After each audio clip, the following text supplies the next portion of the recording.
Aduh. Ada lagunya nih, ya nasib, ya nasib.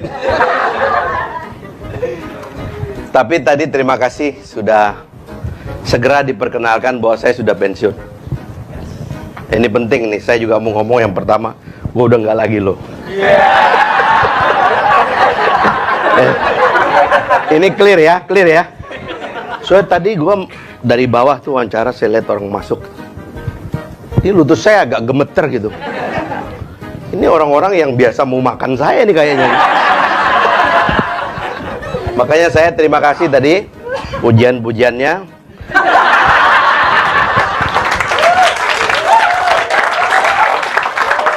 Tapi yang penting malam ini clear ya, kosong-kosong ya. Ya. Meskipun banyak kurang ajar tadi. Oke. Mau juga terima kasih saya diberi kesempatan malam ini, dan terus terang saya menganggap hadir malam ini seperti merayakan kehadiran kembali di tengah masyarakat. Ya. Ini saya nggak nyalek loh, ini terang aja. Nggak usah dianggap pada udang di balik batu, padahal bener ya. Jadi maksudnya saya 20 tahun lebih dalam pemerintahan. Karena saya kan generasi, mau tadi mengatakan kita demonstrasi begitu Pak Harto jatuh, sebagian dari kita bikin partai politik dan masuk dalam pemerintahan.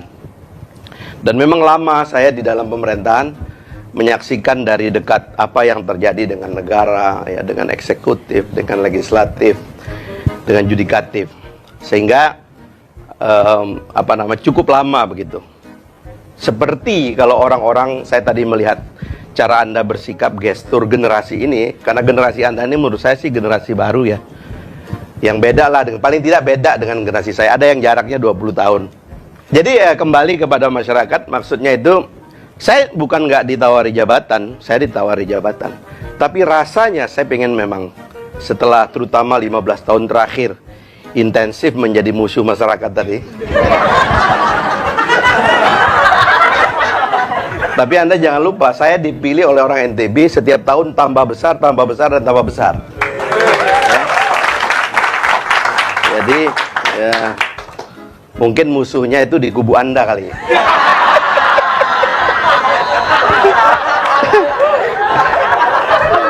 Soalnya kalau saya kembali ke NTB nyaman saya, ya kan? Karena semua di sana pendukung-pendukung yang setiap tahun tambah banyak. Nah, kembali ke isu tadi ya. Nah, saya ingin juga merayakan pertemuan seperti ini, dan saya merasa ini yang harus difasilitasi. Orang-orang yang memarahi pejabat negara secara langsung itu harus difasilitasi. Nah, caranya kita temukan malam ini. Jadi tadi disebut undang-undang ITE. Itu bisa kena undang-undang ITE kalau ngeritik. Kalau ngetawain saya sudah baca pasalnya nggak ada.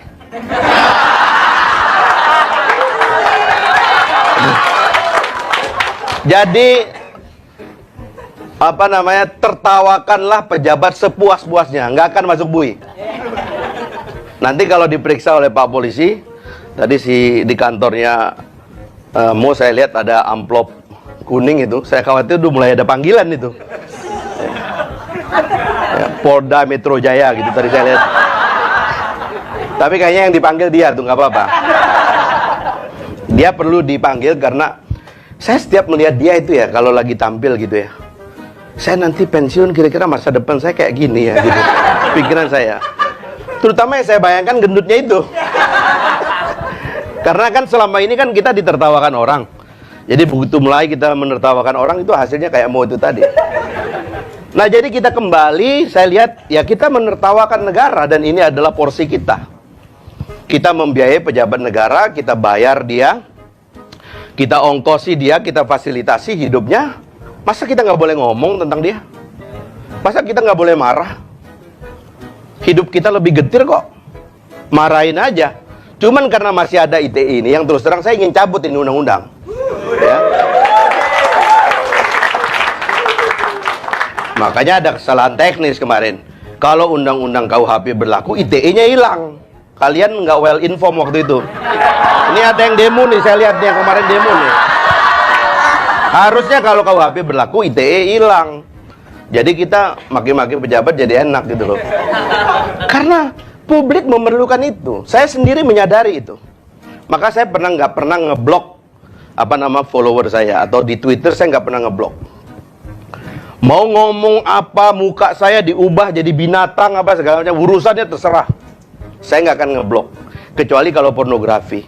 Karena menurut saya pejabat tuh memang harus menjadi sasaran kemarahan masyarakat, supaya dia tampil lebih perform, dia lebih menunaikan janji-janjinya. Sebab sekotor apapun kalimat yang keluar dari rakyat, jangan-jangan hidupnya lebih getir gara-gara lu nggak perform di situ. Jadi tidak ada yang saya laporkan ke polisi, tidak ada. Tapi mungkin karena sekarang saya sudah pensiun, mungkin saya melapor.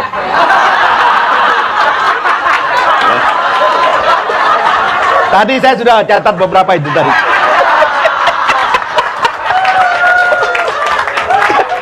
Tenang aja, tenang aja.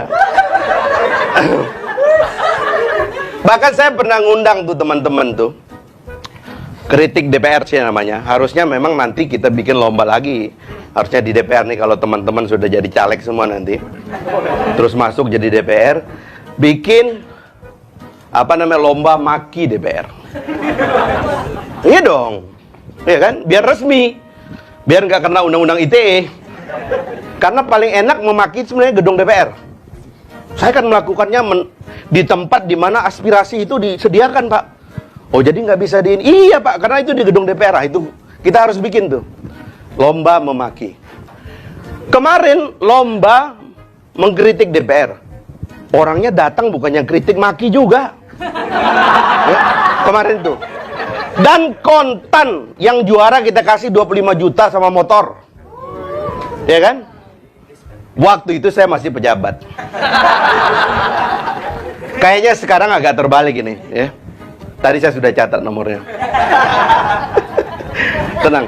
Tapi intinya adalah ruang ini harus disediakan. Jangan biarkan negara pengap. Jangan biarkan kita nggak ada tempat untuk mengatakan yang benar tentang negara ini. Tadi Ben misalnya luar biasa. Karena negara ini perlu mengakrabkan diri. Perasaan dan berbeda itu bukan untuk tidak kita ucapkan. Kita ucapkan. Kadang-kadang kita jadikan bahan tertawaan supaya kita rileks. Jadi bangsa yang happy, banyak ketawa, ya kan? Banyak tersenyum, karena orang ketawa itu keluar inspirasinya.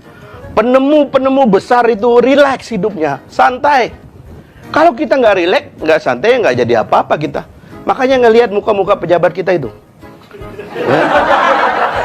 Jarang yang rileks, ya kan? Nunduk, apalagi kalau udah pakai rompi kuning tuh, nggak rileks. Nah, kita harus biasakan ini. Maka sekali lagi ya, ini agak jauh tadi saya lihat ini kafe ini. Saya pendukung kafe ya. Saya penjual kopi juga. Tadi udah diceritakan ya. Bukan mau promosi kayak band tadi, enggak ya. Tapi dijual melalui online ya. Karena kita harus menghidupkan ruang publik dengan tumbuhnya kafe-kafe seperti ini. Dan usul saya kepadamu dan kawan-kawan, karena saya dengar-dengar tadi mau kongsi bisnis lagi katanya, bikin kafe dekat gedung DPR, ya. Bikin kafe dekat Istana Presiden. Siapa tahu menterinya mampir situ biar kita maki-maki di situ. Terima kasih. Saya Pak Ari Hamzah. Assalamualaikum warahmatullahi wabarakatuh.